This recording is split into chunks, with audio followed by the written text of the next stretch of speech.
I'm Gentleman Josh Hill. I'm Aaron Jeffrey. I'm Johnson Jazz Busiest. I'm Mike Malott. I'm Raffian Stock. Tune into the Donttap Donttap Podcast. Donttap Podcast. John Jones. Follow me on Twitter. Hey, I'm UFC President Dana White, and you're in the ring with Callum McGregor. To me, the Lions are the number one rankings out there. Those guys are the ones who really do their homework. Man, that's why I'm saying the rankings are bullshit. From Canada. Got a really high fight IQ. But this fight, I'm telling you, it's a flip of a coin. Levels to the shit. So many high-level guys. So, like, the line is crazy. Oh, there we go. Oh, no, we're good. See, he's a pro. We roll here. I mean, we could end up talking out some of the spots, but I think I've pretty much got mine ironed in. I know that you said you do as well, too. We are in one of those jumping off points to other dimensions. It happened with Leon Edwards. It's happened with Alexa Grasso, which didn't seem as crazy, I guess, in retrospect. And now it's happened with Sean Strickland. That pace, that pressure, he just walked him down the whole goddamn fight, man. How was your viewing of that one, man? It was electric to watch. It was amazing. I think everybody was inspired by it, just to see someone that you do not expect fight such a high-level striker. And just a blue collar, man. So it's cool to see. Yeah, man. Like, it was definitely not something I think most people anticipated. Like, the minus 700 favorite would give you that idea, right? And honestly, Izzy just looked frozen in there, man. The issue is now, though, right? Dana White said they want to do the rematch and everything, and it's kind of like, I think Izzy just needs to take some time off. He's been one of the more active champions that we've had, and in all fairness, I feel like, not taking anything away from Sean Strickland, I think he should have waited for the Duplessis fight, where I think he thought this was an easy fight, and the UFC was like, oh, like, it's in Australia. You were kind of in that neck of the woods. Like, maybe we should take this fight, and I don't think he really prepared himself for it. And whenever he got clipped in the first, I just feel like he kind of struggled to get himself back into that fight. Once again, not taking anything away from Sean Strickland. At the end of the day, he went in there and beat the champion, and that's, all hats off to him in that one. It was one of those like weird performances. Like, it wasn't like Kamaru Usman, who was winning the whole fight, then got KO'd, and then, or even like but I will say though, man, it's like I had said in the chat ahead of time, and it's not that, like, I was trying to find a way for Sean in this situation. So I was trying to, like, okay, how does this play out? And I ended up with that he was going to probably get knocked out because of his approach. But my thinking was this: it was like, the one thing that Israel does so well is he's able to freeze you up. He's able to, nullify you with so much different activity that you just sort of freeze up in front of him. Yael Romero's done it. Like, multiple fighters time and time again do it, and they don't ever get off. And the reality is Sean just doesn't care about getting punched in the face. The guy spars nonstop, and he actually didn't get hit that much in this fight, but he'll just walk forward, and he's not going to bite in your face because he's not scared of getting punched. So he's not going to bite on feints. He's going to bite down on his mouth guard, and he's going to throw. And it was like one of two things is going to happen: either some weird thing we've never seen before, or he gets knocked out. And I ended up leaning towards he gets knocked out. Obviously, there was a Sean Strickland hedge right before the fight, but and this is the sport of MMA, man. We watch people get punched in the face for a living. Shit's gonna happen, man. I said, like, you never know, man. Izzy could have had an off night, or Sean Strickland could have just really been his kryptonite. To me, I thought this was really a tailor-made fight for Izzy. Izzy likes to counterpunch. Sean likes to come forward. The only thing that I saw that really, I can say, probably was unexpected. Well, not unexpected, maybe unexpected for Izzy, is that I think the reason why Izzy struggled to get off was that even every single time he landed a counter, Sean wouldn't care about getting hit, so there'd be one coming right back. So I feel like he just kind of struggled to, like, get into that flow state we see him get into so often. And Eugene Berriman talked about that. His coach Eugene Berriman talked about that and said that it was every time. It's not like he threw a punch. He was countered every time he threw a punch and landed on Sean. It was like he just didn't know how to adjust to it. Yeah, 100%, man. And honestly, I hope they don't do the rematch. Like, I think Sean Strickland versus Duplessis is a much more interesting fight.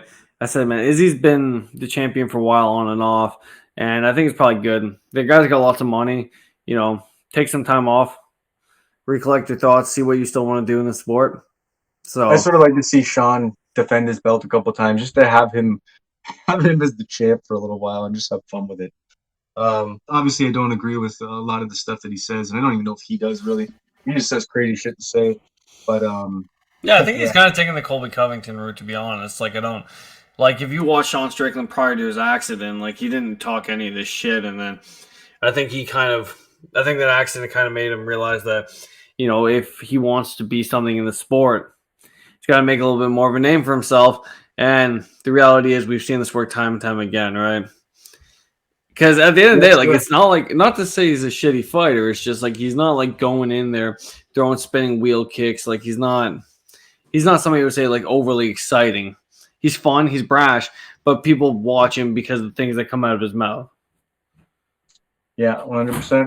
And like he said, he talks so much, people forget he can fight. So let's jump into the UFC Noche. This is going to be an interesting one, man.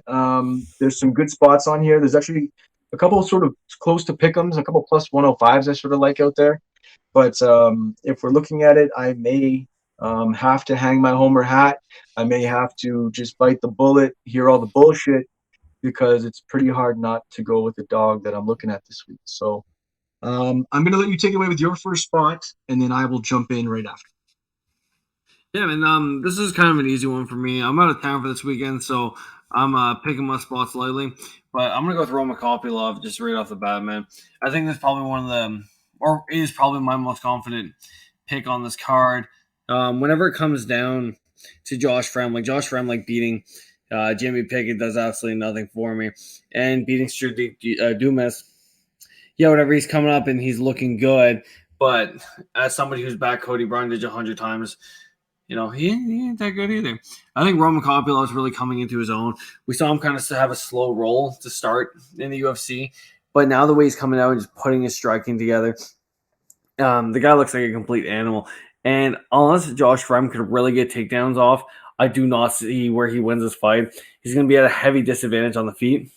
And Roman Kopylov has shown that he has improved his takedown defense drastically. So I think he rides all day, man. He's sitting at, I think, minus 205 right now, which I think is a very fair price tag for him. Because I said, like, other than like Josh Fremlich pulling out something, I really don't see how he wins this fight. Yeah, I'm fully with you on this one, man. I think that Kopylov's somebody that, like you said, didn't come out quite the way we thought initially when he first came into the UFC, but we've been backing pretty heavily the past, I think, 3 fights now. Him against Claudio Ribeiro, he set that head kick up so beautifully. He was setting that up the whole way, landing those low kicks, just dropping those hands, and just lands that big head kick finish. I think this is going to be – that's one of my spots on the card tonight as well, too. It is a little bit chalky. I think he's sitting at what now right now? Minus 2 – where are we? I got minus 260. Yeah, okay. So he's sitting around minus 260. I mean, I just like the KO. I think he's going to be able to finish him inside the distance. Yeah, in this matchup, there's nothing that I see where Kopylov isn't going to be able to sort of run his game and set up on Frem. Frem, although we backed him as well too, and I know that he got caught in that sort of ugly guillotine, as you were saying, but really when it comes down to it, he's just going to get hit, and he does get hit because he gets in scrappy fights, and you can't afford to get set up by Kopylov. He lands a combination on you, a solid, clean one. I mean, you could drop. So, and he just sets you up so well, and he has the setup KO, and he also has that power KO as well too. So he can either just touch you, or he can set you up for a perfect shot. So I'm with Kopylov all day. I think Kopylov KO is going to be a play for me, and there'll likely be a Kopylov, potentially Godinez. I don't know yet, parlay, but we'll try to work out a parlay potentially as well too. So I'm with you on that. There's not really too much to say. I mean, I think it's going to be a potential barn burner of a first round.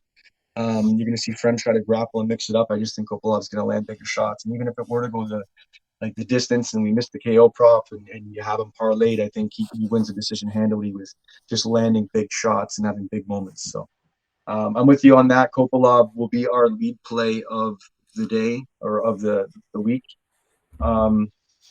Which will lead me into, or actually, I'll let you go again. That's fine. You can go again. That was one of my spots. You can bring out your next spot. My next spot's going to be Jack Della, man. I'm a big fan of Kevin Holland. I think he's good.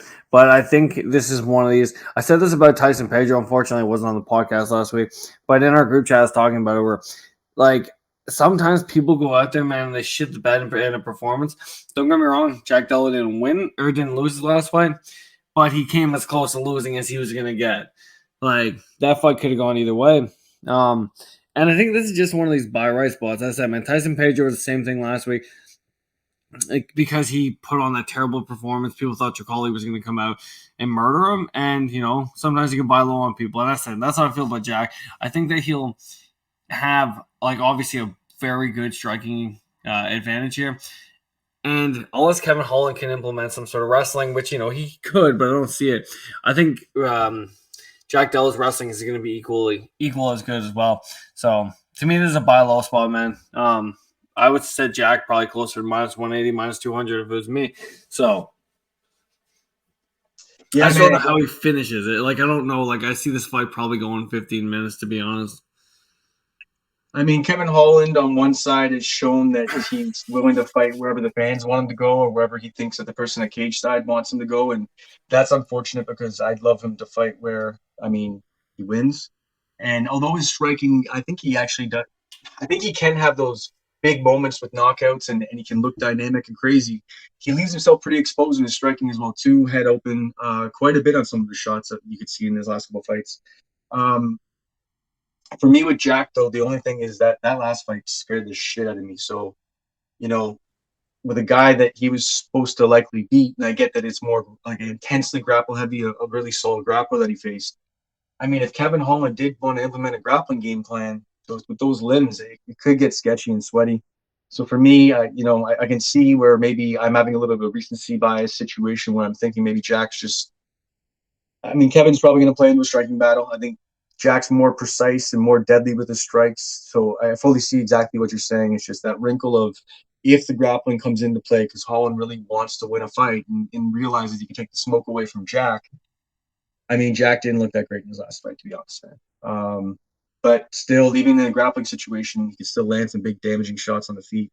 So I still see what you're saying, but I think the line, I don't know. I don't know if it should be wide because I think Kevin Holland's fight IQ is really his only detriment. So I don't know if that's really always measurable as far as the spread and breaking things down as far as the line. So, I'm gonna come in with my next spot, and I guess I just gotta stick with being a homer because it actually cashes when I do. So for the most part, if I actually go in and back the Canadians and make it a play, usually it hits, man. So I'm going to start with Jasmine Jasudavicius. Jazz basically came in and proved everybody wrong. Even post Vancouver, people are still going on saying her striking is behind, it's slow, it's whatever, and she pretty much picked her opponent apart. I know you have Tracy Cortez coming in with a high level of wrestling, but I think the more well-rounded fighter is Jasmine. I think the more leveled up fighter is Jasmine at this point. I think Jasmine's put the work in her camps. I think every camp she gets better, stronger, bigger, faster. So that for me, I think she's going to be a little bit bigger against Cortez. I think Cortez's strong suit is going to play right into Jasmine. Jasmine's takedown defense is fucking solid. She will run that overhook. She'll run whatever. She'll do whatever she needs to. She'll have your back, or she'll even stuff that head down and just basically take you down. So I don't know, man. I just think that Jasmine is the spot. I think she's going to be able to handily. I think you're just going to see it after the first round, the difference. Although Cortez is high level, I just think she's not going to get off the game she needs to win. So I'll take Jasmine. She's hovering around a plus 105 right now. I just think that for me, that's a play. If we're going to give, if she was favored, I may not make this a play. It would maybe be a personal bet, but it wouldn't be a play. But I just think that I'll take the little bit of dog money on that. And I may even go Jasmine by decision. I just think that this fight probably goes the distance. I don't see it ending inside the distance. So why not play it? Either double down if you're really heavy on Jasmine or just look at Jasmine decision to get more value out of the line.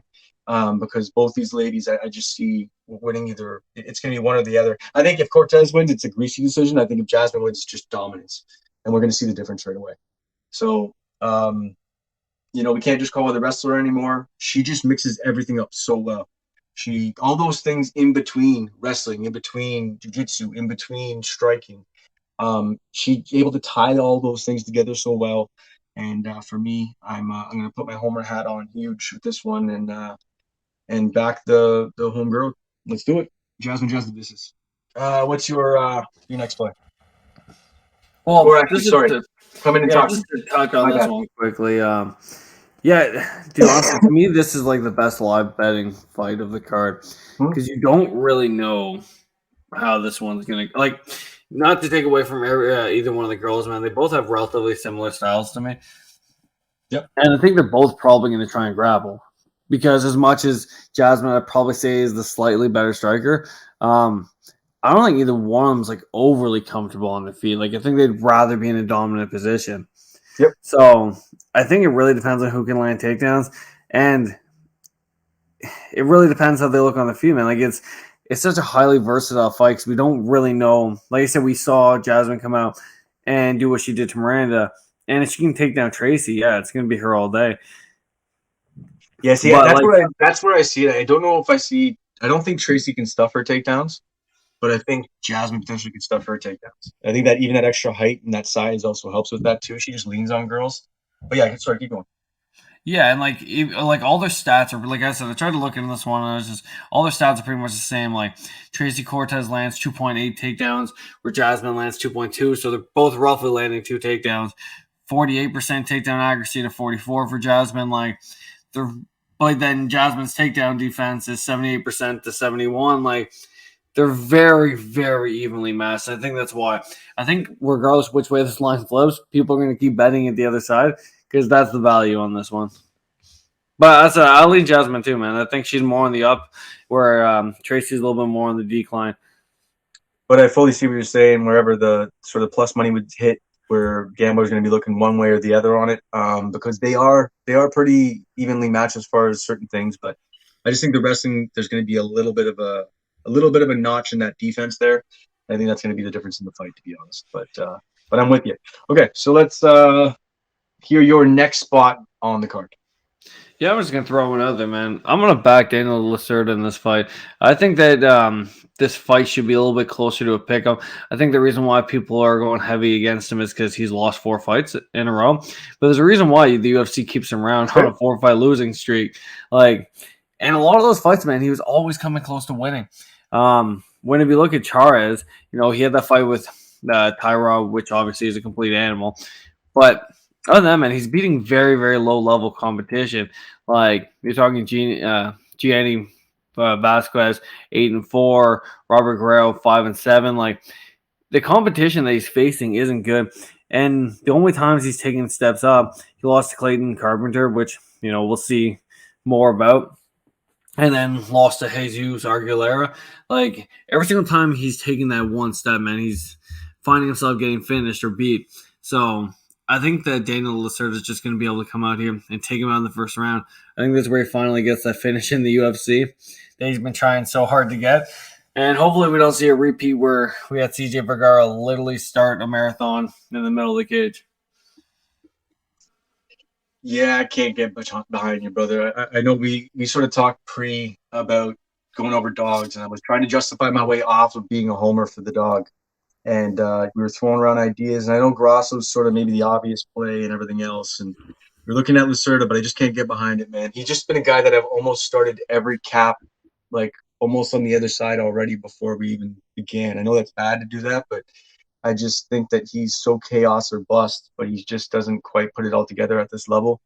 So I don't know, man. And Edgar Charez looked like a little bit of a badass in his last fight. I know that he ended up losing his last fight, but I think he has some potential. But for me, it's still a stay off anyways. I mean, I could see it maybe happening, but I'm staying away from Daniel Lacerda all day long.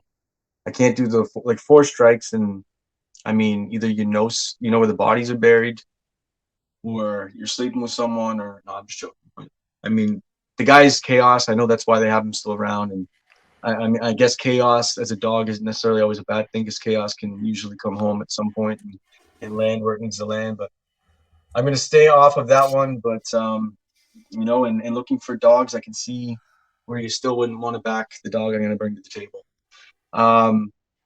Everybody talked shit to me in the chat because they were like, "Oh well, I guess if you're listening to Don't Tap, you're going to be going with Kyle Nelson this week." Fuck you. But yeah, I'm going with Kyle Nelson this week, man. I mean, if you look at all the lines and you break down where the value dog is, and that's where I'm really, really looking at it and where the likelihoods of outcomes are, barring looking at the Grasso-Shevchenko fight, I just see the best value on a guy who has been there, stood the test of time. You know, people talk shit about him getting finished early in fights. The guy makes adjustments, starts mixing in the grappling, slowing down the pace. People start ripping on him for being boring, and fighting in close fights, and it's things that I've put out there already. But it's like, if you look at what he did in his last fight, he timed his opponent so well. He timed Builder so well, and he was landing pretty candidly, pretty handily. Sorry. And the reality of the fact is, he owned him for most of that fight. Like, there wasn't really a Builder upswing where Builder was just, winning, and you thought maybe Builder would win the decision. Like, it was pretty obvious that Nelson was going to win that decision, barring a robbery. And obviously, we knew that probably wasn't going to happen in Canada. So if you look at Nelson, let's take a look at something here, because right now he's sitting at plus 210 at DraftKings, right? And the guy's had how many UFC fights? So, and I know that, yes, he hasn't had a good start in the UFC, but he's been in the UFC and fought 5 fights in the UFC. He's fighting a guy who's just coming into the UFC raw. I just don't see it with Padilla. I know he has a finishing upside, but like at the regional scene. And then Julian Erosa, who, sort of just wants to get in these barn burners when he should be trying to take it to the ground. So I just see so much upside, especially in the plus money that you're going to get on the dog, in a guy who knows how to win. He's a vet he's figured out ways to win. I know he's put himself in, some sketchy situations in early and been knocked out. But his loss to Billy Quarantillo, Billy's a badass. So, to have that loss, not so bad. I think he beat Jai Ebert. Sure, you can say it was too close to fight, whatever which way. I think on the judges' scorecards, that's his fight. If that was in North America, he probably wins that fight, to be honest. But if we're looking at it, man, I'm trying to find ways not to see that he's not the best value as a dog. And I barring you saying Grasso, I just don't see Padilla is going to be faster for sure, but he's shown that he works with that well. He's able to time guys and make it work. Sure, he may have some bad moments to get caught by Padilla if he really is that kind of striker. But if he mixes in the wrestling, Padilla lost to Spike Carlisle, who, sure, he's sort of a Bellator guy and did decent, but I don't know. I'm saying, I just think that it's value. Plus 210. You're going to tell me Kyle Nelson doesn't have a shot at winning this fight? Absolutely crazy.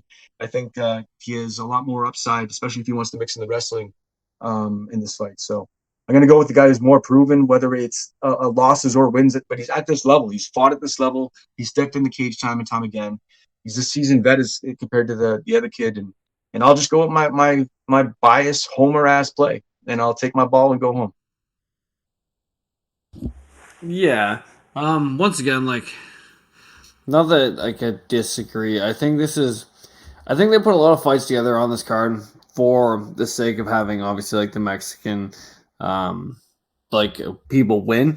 And I think that's kind of why they put this one together, because once again, I think there's value on Nelson, but I think there's value if the fight gets extended, because Kyle showed a lot in that Blake Builder fight where he can just march forward and just do whatever he wants. So it's one of these ones where I need to see it play out, man. Because I said, for Fernando, right, we don't know a lot about this guy yet. As you pointed out, pre-flop to this, beating Julian Erosa is as chinny as it gets. And the loss of Spike Cardwell isn't a very good look either. So, because in reality, Kyle Nelson probably beats Spike any day of the week. I know MMA math doesn't work. It's just, you're going to have to see what Kyle Nelson looks in that. Because as much as we want to take the fact that he came out here in Canada, beat Blake Builder, whole 9 yards, he's still 1-5 in his last 5 fights. You know what I mean? So that's where it's just so was that a one-off performance, or is everything he's putting in really looking good? Because in the reality, the UFC would much rather Fernando win this fight. Let me ask you, if he goes to a close decision with Fernando like he did with Hebert, what's the thoughts there? Do you think I should take the dog money on it because it's a close decision?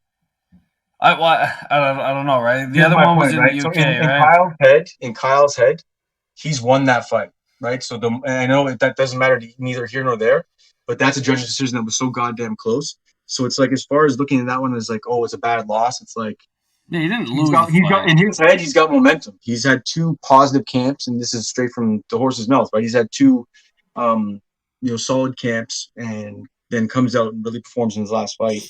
Versus a guy who's, like you just said, unproven. In most cases, if this wasn't Kyle Nelson, then we have a guy coming in who's only just beat Julian Erosa, going up against a vet that isn't Kyle Nelson. Maybe I think that most people jump on this spot, in my opinion. That's what I think. I just think that because Kyle Nelson has sort of been the guy that everybody sort of wants to, I don't want to back that guy, and whatever else. I think that's it, and I think that people have lost money doing that. The recency bias in this community is crazy. It's pretty funny, actually. And I don't mean, recency bias could be, back him because he won his last fight. But they just look at fight to fight, and they just don't really understand what it takes to go into a fight. There's a lot of guys putting out numbers, and all they know is numbers. They know maybe, football and whatever else. They don't know shit about fighting. So for me, and that's not obviously a shot at you. You and I are fucking doing MMA. But the reality is I just think that there's too much value when you're over plus 200. When the line goes over plus 200, you got to look at the real reasons. You can tell me that this guy can't possibly win. So for me, I'm going to go with Kyle Nelson. And I know that if Billy was here, he'd say, I don't know, Cal. And he would come in with the narrative that you were sort of saying about setting up the Mexicans to win, which would make me feel even better about my spot because usually when that happens, I cash. So for me, yeah, and it's not in Mexico or anything like that, so you're not going to have that. Yeah, sorry. It's just for me with this fight, Fernando's either going to look really good or really bad. 100%. He could show up. 100% he could show up, but then I think even if he does, I think it still could be, a toss-up versus if he doesn't show up, it's going to look bad. Mm-hmm. That's the way I view it anyways. And it's not even biased. I know some guys in the chat are like, oh, he's your buddy. It's I met Kyle once in passing. And it's not that I'm a huge Kyle Nelson fan. I don't really have fighters in Canada that I'm giantly huge fans of. I try to get them on the podcast a whole bunch, but yeah, man, I just think that he has value, and I think he's devalued time and time again. He's a solid fighter with a solid Muay Thai background. I just think we ride with it, man, or at least I will be riding with it. But if we look at any other spots, I think that the one spot, another reason why I sort of wanted to stay off the Grosso as my dog specifically is because maybe we should just talk about the main event quickly as to what you think. And right now, Grosso could be had for plus 130, 142. Oh, no, wait a minute. Bet 365 right now has Alexa Grosso for plus 188. And everyone else is sitting around plus 125 to 140. I don't know what that tells you. But maybe if you get bet 365, you might want to jump on. Obviously, it won't be sitting at this line tomorrow. Maybe it is when this podcast goes out. But that's a fucking line to jump on right there. I didn't even see that one. So I may just add that to the card as well, too. I think it's hard for a champion to come back and be motivated to beat someone that just beat them. It's even hard just to come back and find out a way to beat someone that has already beat you. And Eugene Berryman talked about in the press conference yesterday. Once you've turned over every stone on a fighter that you're about to go in and fight, and you've figured out sort of how you're going to attack it and what you're going to do, it's sort of hard to turn more stones and figure out how you're going to do it. And I think that although Shevchenko is still a super scion and can come in and definitely do something crazy, I just think that maybe her time has passed. It's more out of being a champ for so long, beating up everybody for so long. Eventually it happens to every champion. The complacency sets in. And she just sort of passed it. I could be wrong, but I think that Alexa Grosso is solid enough a fighter on her own standing to take as the champion, defending her belt, as the dog. I think it's just there's always going to be value in that situation. So, I'll take Grosso because I think on the feet, I love her boxing. Her boxing's so smooth, and I love to see this fight play out on the feet a little bit more. But she's shown she can obviously roll on the ground with her and submit her. So I'll take the dog as well, too, in that situation. I think just for the main event, you can just make a main event play. What's your thoughts on this one? This is also a situation where you're never going to get Shevchenko at this price. Yeah, so I think there's a complete buy low spot on Shevchenko, to be honest. The thing with this fight is, and I'm just pulling this up now to make sure that I don't.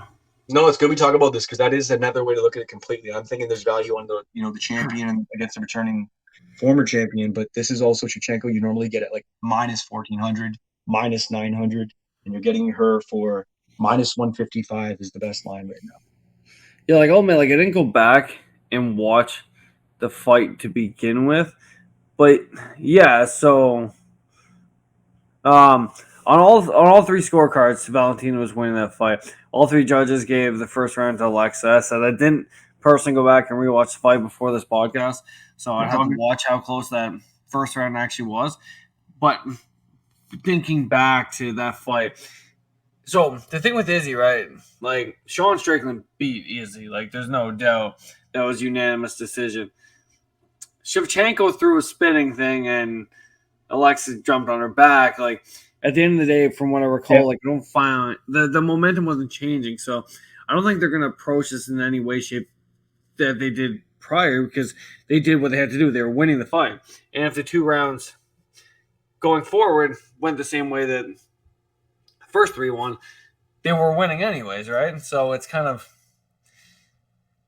And the thing with Valentina, man, is she's not somebody who strikes me who has like a hard part with the mental aspect of this game and everything like that. She's mentally tough. You are right. Yeah, like I think honestly, I hope Grossa wins because I like the idea of new blood. Like Shevchenko has been dancing around everybody for years now, kind of like a Nunes situation. But I just don't think it happens. I think you're just gonna buy low spot. People are thinking that maybe Grasso can pull it off again. Rematches for champions coming back immediately. The stats are not in their favor. But yeah, I think it is a great hedge play. With the way these lines are, it's still pretty decent. Like if you can get Grasso right now at that 365 at plus 188 by the time of podcast, maybe it's still a little bit of a wide disparity between the line if it doesn't move too much. And then come in, say at another book and get the champ at like minus 120 or the former champ at like minus 125. I mean, that might be a way to play it. You can play both sides of the coin and hedge out and maybe, figure it out. But yeah, I mean, I think Grasso, for me, I'm going to stick with the idea that the returning champ coming back is just it's a low spot, and I just don't know if I can see it. But if anybody could do it, you are right. It is Shevchenko, so you may even have me on the other side of this by the end of it because it is a really buy low spot. And honestly, I think she's probably going to come out and wrestle. Like, if you look at Shevchenko, man, like she lands about 4 takedowns per fight. In her first fight against Grasso, she wasn't really overly wrestle heavy or anything like that. And that is a good way to look at it, man. If she does run a top heavy game. Yeah, like she's not going to want to deal with what she dealt with last time. Like, once again, this fight wasn't a fluke. Don't get me wrong. To be able to do what Grasso did, jump on her back and sink in that choke, she did everything she was trained to do. But you could rewatch that fight and see where Valentina went wrong. You don't have to be an expert for it. Like, she threw that spinning back kick or spinning, whatever, I think it was spinning back kick, multiple times. And if you listen to Grasso afterwards, they said they even saw it on tape prior, that they knew that there would be opportunities to jump on the back whenever she did that. And if anything, smart. Yeah, and if anything, Grasso coming out and saying that, like, I get it was in the moment and stuff like that, but you're telling your opponent also where you found their weakness. And don't get me, I'm sure everybody finds their weaknesses through tape, but like you're pinpointing what she went wrong. So if anything, she's either going to come out and wrestle or she's going to come out and box. I don't think you're going to see a lot of this spinning shit. And once again, that's what we had the same issue with Corey Sandhagen.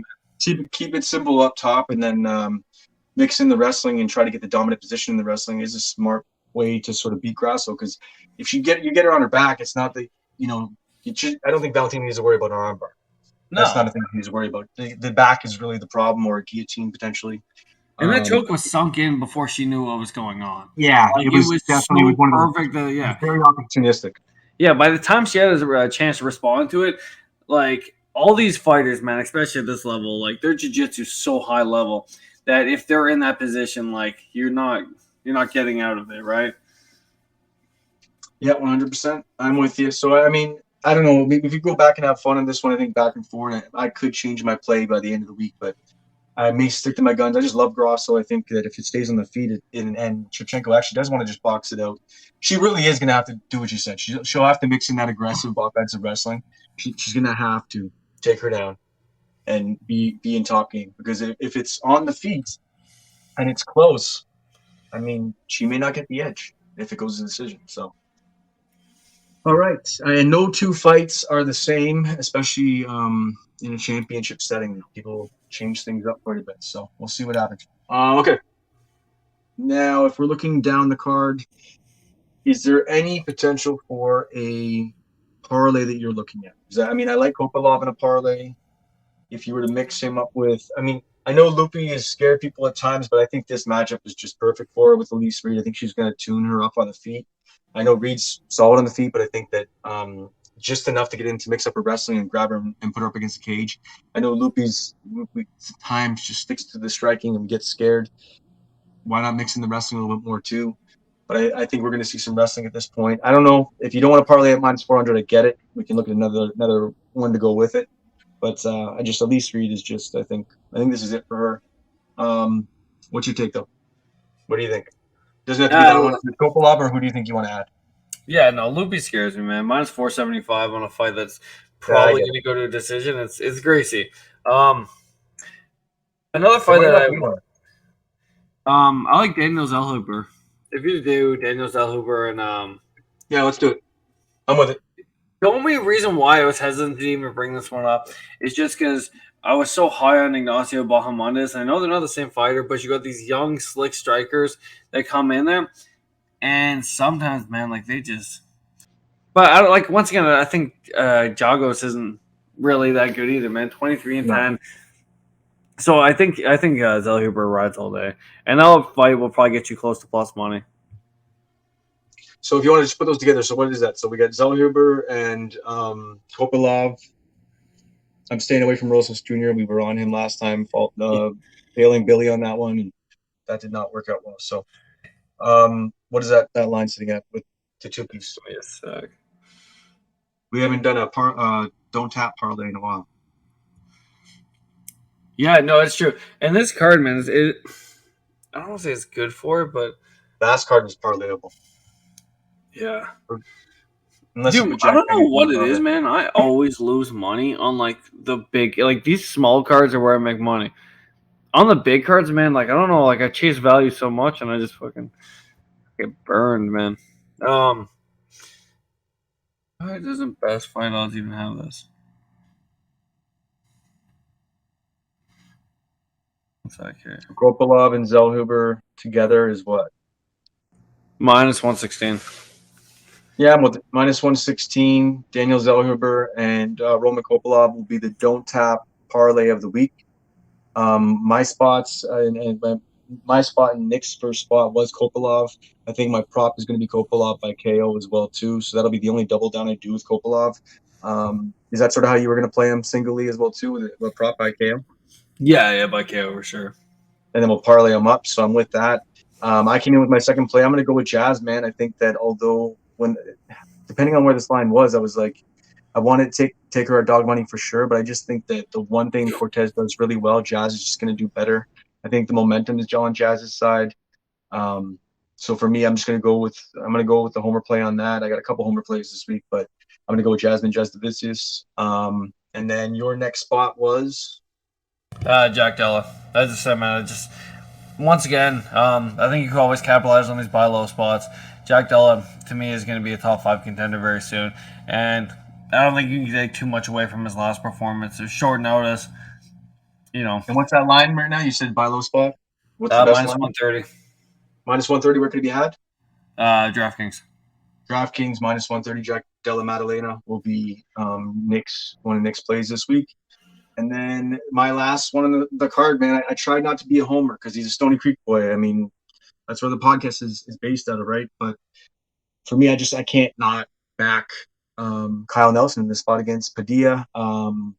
Padilla unproven. I know he has this KO finish situation, there. But I mean, for me, I have a guy who's a little bit more of a vet scenario that has proven to us that he's not only leveled up inside the cage, but then also on top of that,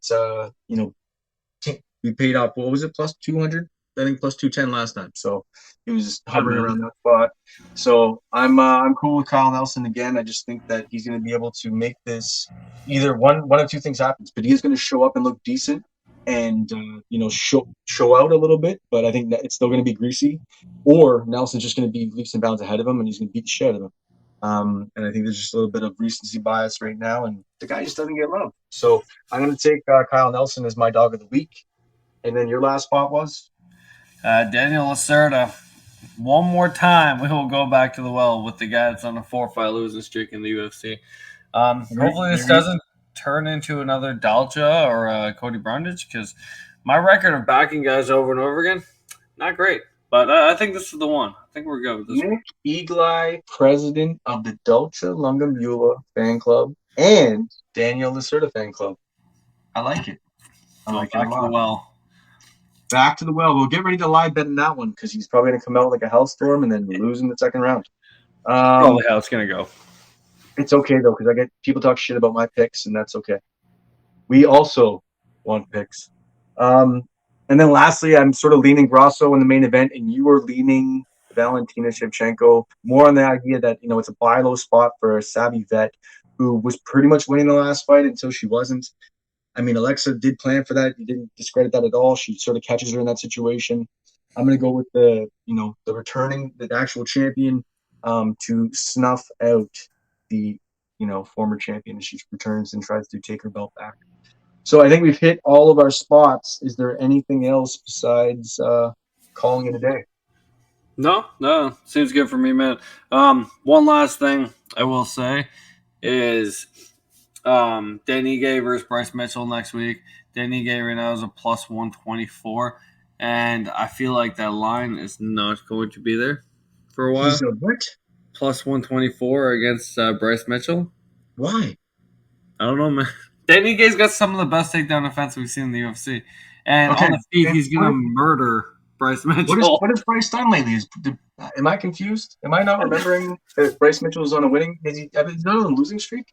Yeah, I don't understand it at all, man. And each time he's shown up, the market will back him, but they won't back Kyle.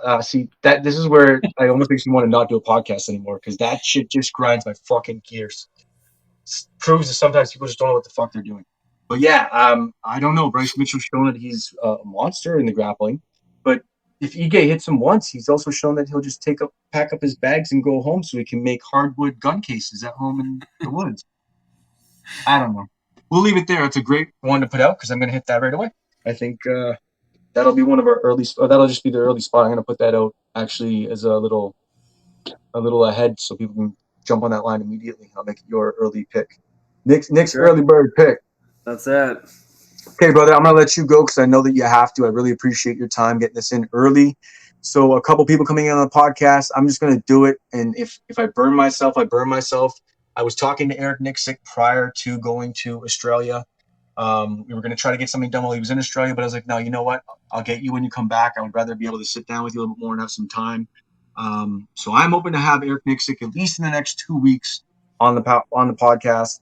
I'm going to have Kyle Nelson on as well, too. Of course, got to get him on. I've also interviewed Jasmine already, so some of that stuff's going to be going up as well, too. And I'll likely be getting Mike Malott on very soon. It's been a little while. I think, with all of his teammates fighting, he's probably going to be getting one signed really soon.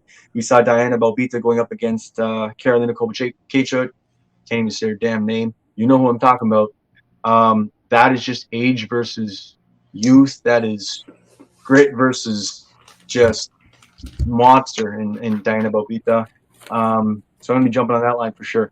But for Nick Eagle, I am Callum McGregor. Tune into the Donttap Podcast.